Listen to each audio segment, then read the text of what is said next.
한국에 공든탑이 무너지랴 하는 속담이 있죠. 이 속담의 뜻은 힘을 다하고 정성을 다하여 한 일은 쉽게 헛되이 되지 않으며 그만한 보람이 있으리라는 말입니다. 그런데 정말 공든탑이 무너지지 않을까요?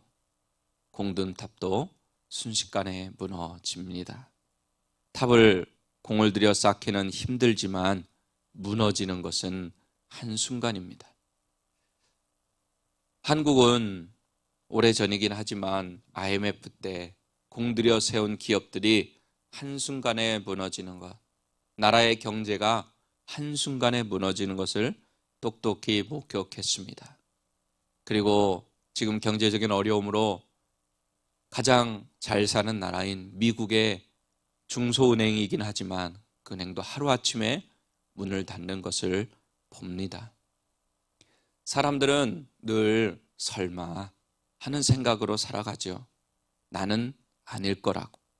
내 사업은, 우리 가정은, 우리 교회는, 내 건강은 아닐 거라고 생각하며 살아갑니다. 우리 주변 사람들이 겪는 사건, 사고, 질병 등의 소식을 들으면서 안타까움은 마음을 갖지만 나에게는 그런 일이 없을 거야 하며 본능적으로 생각하는 경우가 많습니다. 살아가면서 어느 누가 난 교통사고가 날 거야, 난 아플 거야, 난 망할 거야 이렇게 생각하며 사는 사람이 있을까요? 제 생각에는 아무도 없을 것 같습니다. 나에게는 그런 일이 일어나지 않을 것이라고 생각하기 때문입니다. 하지만 누군가는 오늘도 교통사고로 목숨을 잃습니다. 또 갑작스러운 암과 같은 난치병으로 목숨을 잃는 사람도 있습니다. 희귀한 바이러스로 인해서 또 여러 가지 환경적인 요인으로 인해서 목숨을 잃는 사람도 있습니다. 우리는 지금 내가 소유한 것이 천년만년 여전히 내 것으로 존재할 것이라고 생각하지만 그것도 우리의 착각이죠. 하나님께서 거두어 가시면 한순간입니다. 우리의 소유도 우리의 목숨도 하나님이 거두어 가시면 한순간이라는 말입니다. 이것을 알고 이 땅의 것에 소망을 두지 않고 땅에 매여 살지 않는 사람은 지혜로운 사람입니다. 그래서 저는 오늘 본문 말씀에 의지해서 사라질 것과 영원한 것이라는 제목으로 이 땅에 사는 그리스도인으로서 어디에 가치와 소망을 두고 살아가야 하는지 우리에게 주시는 은혜를 나누고자 합니다.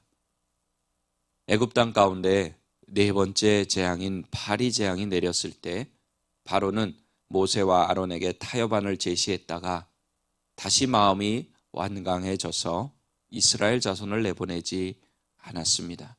그러자 하나님께서는 다시 모세에게 명하여 이스라엘 자손들을 보내지 않으면 애굽 가축 가운데 심한 돌림병 재앙이 있을 것이라 이렇게 선포하게 하셨습니다. 그러시면서 이번에도 애굽의 가축과 이스라엘의 가축을 구별할 것이고 기한을 하루를 주겠다고 말씀하십니다. 하루가 지난 뒤에도 바로가 아무런 반응이 없으면 가축 가운데 돌림병 재앙을 내리시겠다는 뜻입니다. 그런데 이튿날이 되어도 바로가 아무런 반응을 보이지 않자 실제로 애굽의 가축들 가운데 심한 돌림병이 돌아 가축들이 많이 죽게 됩니다. 오늘 본문 6절 말씀에 보면 애굽의 모든 가축들이 죽었다 이렇게 나오는데 이것은 많은 가축들이 죽은 것을 강조하기 위해서 표현한 것이라고 볼 수 있습니다. 왜냐하면 앞부분에 들에 있는 가축들이라고 나옵니다. 그리고 다음 시간에 살펴볼 악성 종기 재앙 때 보면 여전히 애굽의 짐승에게 그 재앙이 임했다고 말씀하는데 그때의 짐승은 집안에 있는 그런 짐승, 가축이라고 보면 될 것 같습니다. 제가 애굽의 재앙이 시작되면서 잠깐 말씀을 드렸지만 애굽 사람들에게 있어서 가축들은 각종 형태로 형상화된 애굽인들의 경배의 대상이기도 합니다. 또한 애굽의 우상 종교의 희생 제물로도 쓰이기도 했습니다. 그렇기 때문에 가축이 돌림병으로 인해 많이 죽었다는 것은 그들의 우상이 파괴된 것이고 그들이 섬기는 신에게 희생 제사를 드리지 못하게 되었다는 것입니다. 그리고 이 가축은 애굽 사람들에게 있어서 재산이기도 했습니다. 그 재산이 하루아침에 날아가 버린 것입니다. 하나님께서 애굽의 재앙을 네 번째 재앙까지 내리시고 이제 다섯 번째인데 네 번째 재앙까지는 그래도 어느 정도 애굽 사람을 괴롭게 하기는 했지만 실질적으로 그들의 재산상의 피해를 입힌 것은 없습니다. 하지만 하나님께서는 이제 그들의 소유에 또 역사하셔서 그 소유를 거두어 가십니다. 그들이 가축을 키우기 위해 얼마나 많은 시간과 공을 들였겠습니까?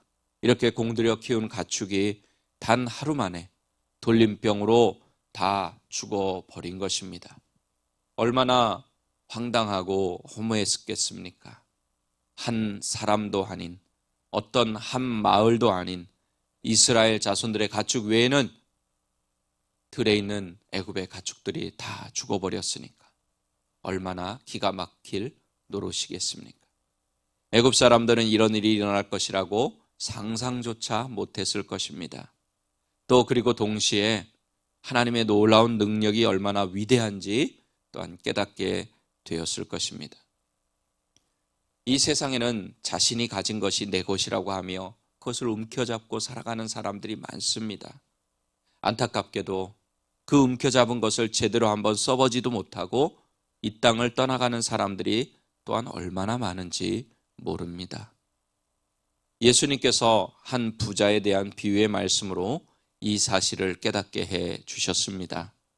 부자가 밭에 소출이 풍성한 것을 보고 마음이 너무 기뻤어요. 근데 가만히 보니까 자기가 가지고 있는 창고가 너무 작은 거예요.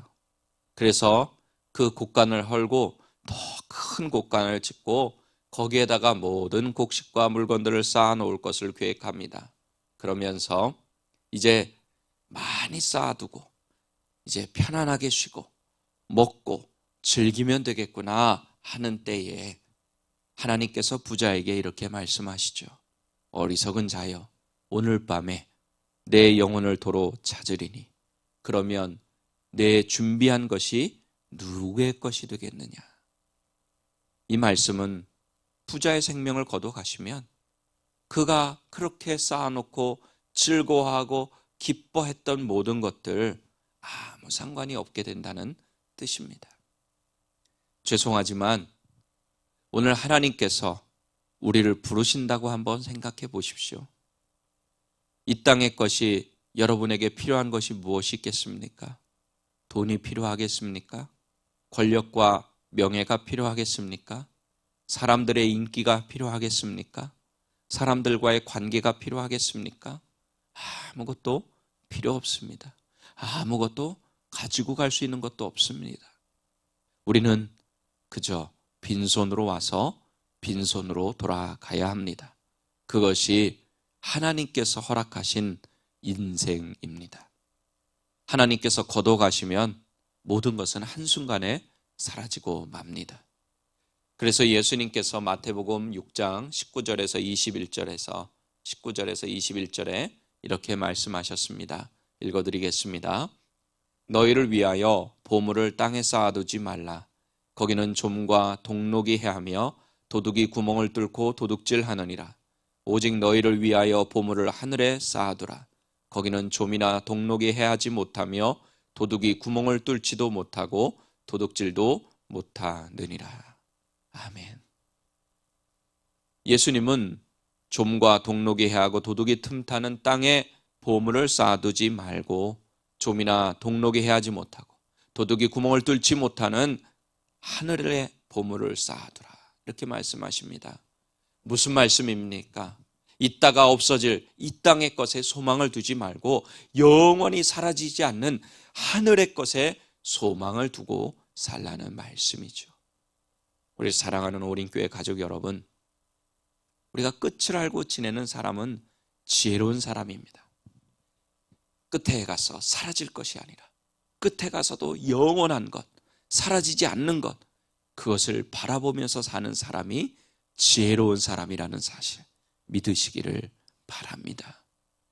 한순간에 없어져 버릴 땅의 것을 바라보지 말고 영원한 하늘의 것을 바라보며 사는 사람은 지혜로운 사람입니다.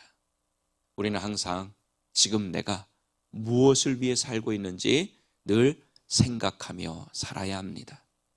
되는 대로 사는 사람이 되어서는 안 됩니다. 세상 풍조 따라 사는 사람이 되어서도 안 됩니다. 그러므로 이 세상의 모든 것들, 이 세상에 있는 것들은 그저 잠시 동안 있는 것이라, 내게 임시로 맡겨진 것이라고 인식하고 영원한 하늘의 소망을 두고 영원한 것을 사모하며 살아가는 우리 모두가 되기를 예수님의 이름으로 간절히 축원합니다.